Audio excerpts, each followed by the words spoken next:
Hello everyone, I am Saloni and welcome back to my channel. आज हम करने वाले हैं शिक्षा निर्देशालय की तरफ से दी जाने वाली कक्षा 8 की विषय हिंदी की कार्यपत्रक 18, जिसकी तिथि हमें दी गई है 21 सितंबर 2021। तो आइए आज की वर्कशीट शुरू करते हैं। वर्कशीट शुरू करने से पहले प्लीज़ मेरे चैनल को सब्सक्राइब कर दीजिए। तो आइए आज की वर्कशीट शुरू करते हैं। आज की हमारे हिंदी में भगवान के डाकिए नया पाठ शुरू हो रहा है। तो आइए इसके बारे में पढ़ते हैं। प्यारे बच्चों, आपकी पाठ्य पुस्तक वसंत के पाठों के आधारित इन कार्यपत्रों के माध्यम में आपसे विभिन्न पाठों की चर्चा की जा रही है। आइए इसी क्रम में आज रामधारी सिंह दिनकर रचित भगवान के डाकिए कविता पर चर्चा करते हैं। तो आज हम भगवान की डाकिए कविता पर चर्चा करेंगे। पक्षी और बादल। ये भगवान के डाकिए हैं जो हमें महादेश से दूसरे महादेश को जाते हैं।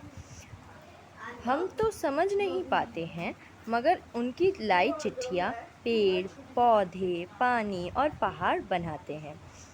हम तो केवल यह अंकाते हैं कि एक देश की धरती दूसरे देश की सुगंध बेचती है, और यह सौरभ हवा में तैरते हुए पक्षियों की पंखों पर तिलता है, और एक देश का भाप दूसरे देश के पानी में बनकर गिरता है।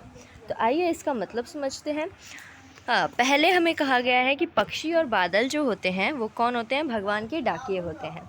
भगवान के डाकिए होते हैं। जैसे पक्षी को, बादल को, या फिर अगर हम बात करें पानी को, तो उनको कोई भी बाधा नहीं आती है। मीन्स वो एक देश से दूसरे देश में आराम से जा सकते हैं। उन्हें कोई भी नहीं रोक सकता।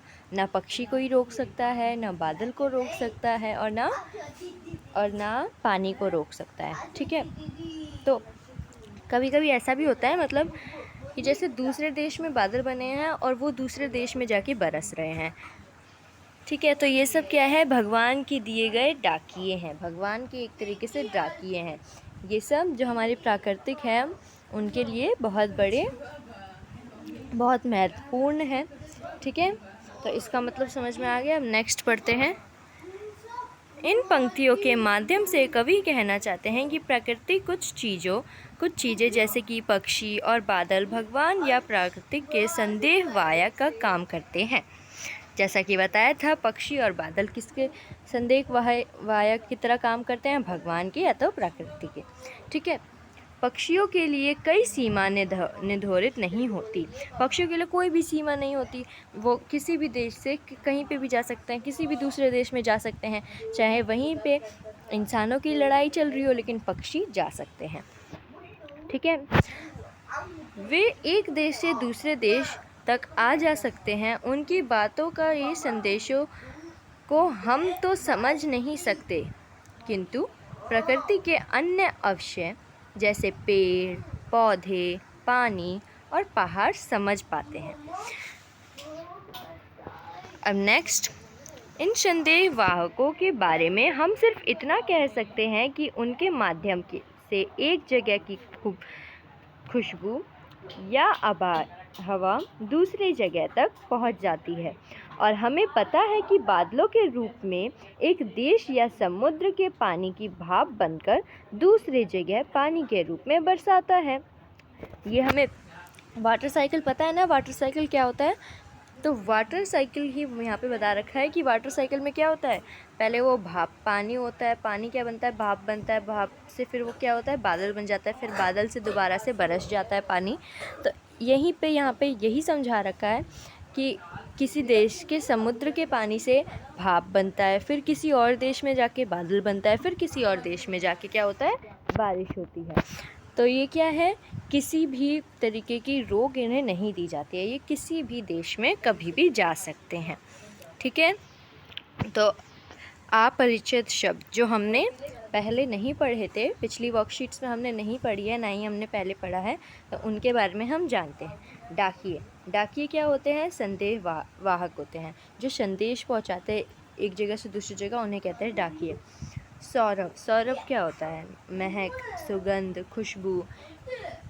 महक, खुशबू जानते हो ना क्या होता है ना? जैसे फूल में से महक आ रही है, खुशबू आ रही है, उसे कहते हैं सौरभ। अब आइए क्वेश्चन आंसर पे आते हैं। आशा है आपने इन पंक्तियों के भावार्थ को समझ लिया है। आइए इन्हीं पंक्तियों पर आधारित कुछ प्रश्न के उत्तर खोजते हैं और लिखते हैं। पहला क्वेश्चन क्या है? निम्न में से पक्षी शब्द का कौन सा पर्यायवाची शब्द नहीं है? कौन सा नहीं है हमें पता करना है। तो का ऑप्शन क्या है? खग होता है पर्यायवाची शब्द पक्षी का। ऑप्शन बी भी है खग।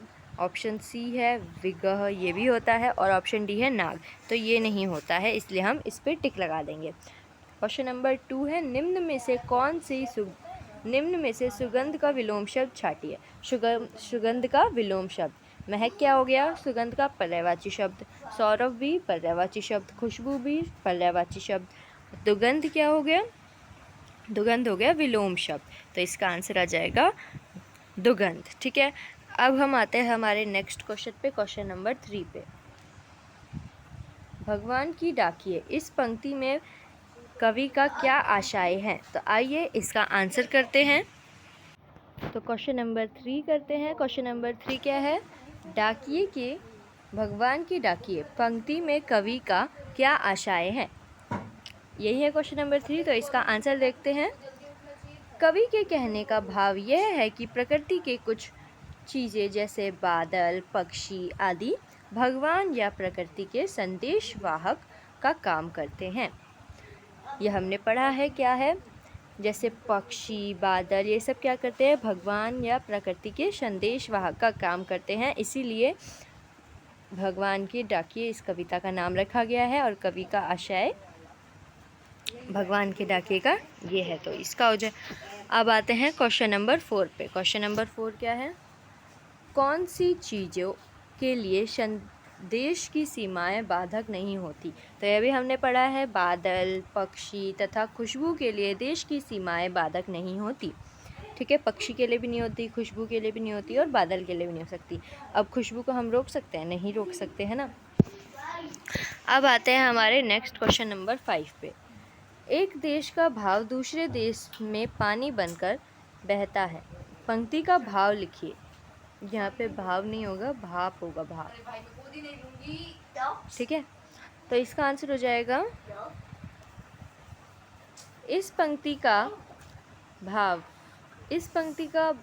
भाव है कि विपक्षीकरण द्वारा बादल किसी और देश में बनते हैं, जो बारिश कहीं और जाकर दूसरे देश में होती है। इसका मतलब क्या है कि जो विपक्षीकरण यानी वाटर साइकिल के थ्रू बादल किसी और देश में बनते हैं और आगे चलते चलते बारिश किसी और देश में करते हैं। ठीक है,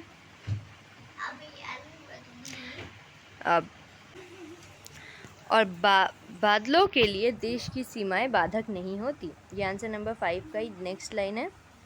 बादलों के लिए भी देश की सीमाएं बाधक नहीं होती हैं। ठीक है, तो बादल किसी और देश में बनते हैं और बरसते किसी और देश में है। ठीक है, तो उनके लिए भी क्या है? सीमाएं बाधक नहीं होती है। अब हमारे लास्ट क्वेश्चन पे आते हैं। लास्ट क्वेश्चन क्या है? गतिविधि है। गतिविधि, उपयुक्त कविता में से कौन सी बात आपको सबसे ज़्यादा अच्छी लगी और क्यों लगी? तो उपयुक्त, तो इसका आंसर आप लिख सकते हैं, आप अपने मन से भी लिख सकते हैं। अगर मैं आपको आंसर बताऊं तो मैं यही बताऊंगी कि उपयुक्त कविता में सबसे अच्छी बात यह लगी कि बादल, पक्षी तथा खुशबू के लिए देश की सीमाएं बाधक नहीं होती और यह सीमा के आधार पर भेदभाव भी नहीं करते। यह सब आपसी प्रेम का संदेश देते हैं। इसका मतलब ये है कि जो पक्षी और खुशबू, मुझे कौन सी बात सबसे अच्छी लगी इस कविता में कि जो पक्षी और खुशबू होती है ना, पक्षी, खुशबू, बादल, इनके लिए देश की सीमाएं नहीं होती है और वो लोग हमेशा प्रेम के साथ रहते हैं, एक दूसरे के साथ भेदभाव नहीं करते हैं। तो यही बात मुझे अच्छी लगी। अगर आप ये आंसर लिखना चाहें तो लिख सकते हैं, अगर आपको कोई और आंसर लगता है तो वो भी लिख सकते हैं। तो हमारी आज की वर्कशीट कंप्लीट होती है। अगर आपको वर्कशीट समझ में आ गई हो, सारे डाउट क्लियर हो, तो प्लीज़ मेरे चैनल को सब्सक्राइब कीजिए, इस वीडियो को लाइक कीजिए और ज़्यादा से ज़्यादा शेयर कीजिए। बाय बाय गाइस, मिलते हैं नेक्स्ट वीडियो में।